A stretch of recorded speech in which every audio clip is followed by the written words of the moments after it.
jury sided with a class action lawsuit against a car insurance giant accused of shortchanging customers when paying out certain auto claims. CBS's News' Asha Quashira sat down with the lead plaintiff and has tips on how to make sure this doesn't happen to you.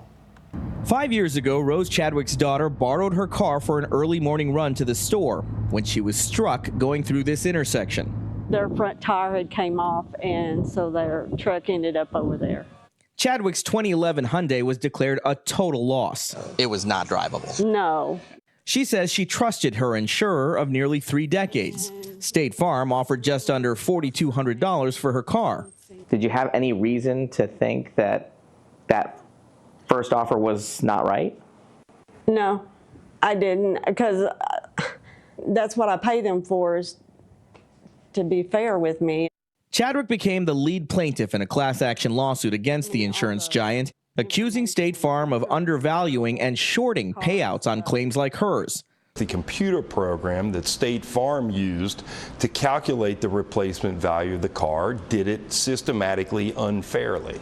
Chadwick's attorney, Brian Glasser, says the commonly used software lowballed the value of totaled cars for tens of thousands of drivers across the state.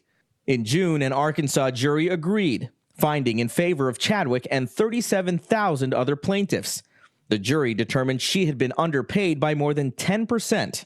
State Farm moves billions of dollars to people for their broken cars every year, and insurance companies around America do similar numbers. So we're talking these computer programs that calculate the value of your replacement vehicle affect billions of dollars every year.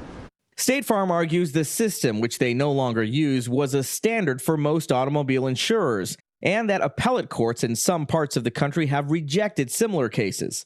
In an email, the company wrote in part, "State Farm always seeks to pay what we owe within the terms of the policy to help our customers recover from a loss, and that every customer has the option to use a third-party appraisal to help reach agreement on the value of their totaled vehicle." Did anybody tell you that you could negotiate with them? No.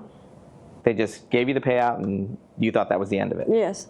In the end, State Farm owed Chadwick an additional $600, but she says it was more about principle than money. It was like hiding something, and you shouldn't hide.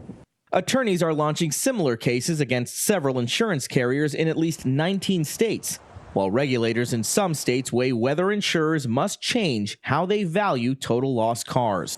So what can you do to guard against getting shorted? Well, ask your insurer how they determined your payout amount. Negotiate, especially if you recently paid for upkeep like new tires. And finally, get an independent appraisal of what your car was worth.